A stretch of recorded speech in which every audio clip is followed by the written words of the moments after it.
ইসলাম ধর্ম তোমার পছন্দ না, তাতে আমাদের কোনো সমস্যা নাই।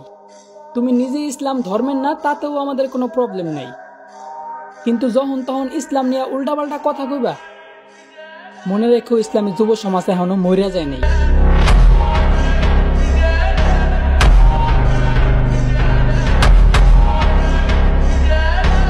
যেদিন আল্লাহর আদালতে আটকা পড়ে যাইবা, মনে রেখো সেদিন তোমার নেতা তোমার কাজে আসবে না, তোমার ব্যাংক ব্যালেন্স তোমার কোনো কাজে আসবে না, তোমার রেপুটেশন তোমার কোনো কাজে আসবে না, because they will not have this power. সেদিন তাদের এই ক্ষমতা থাকবে না। সেই দিন শাফায়াতের মালিক হবেন একজন, যিনি সরকারে মদিনা, দু জাহানের বাদশা, শামসুল হিদায়া, খাতমুন নবুওয়া, সাইয়্যিদুল মুরসালিন, শাফিল মুজনবিন, আনিসুল গারিবিন, রাহাতুল আশিকিন, মুরাদিল মুশতাকিন, শামসুল আরিফিন, মিসবাহুল মুকাররবিন, সাইয়্যিদুস সাকালাইন, নবিউল হারামাইন, ইমামুল কিবলাতাইন, রাহমাতাল লিল আলামিন, নবী কামলি ওয়ালা মুহাম্মাদুর রাসূলুল্লাহ সাল্লাল্লাহু আলাইহি ওয়াসাল্লাম।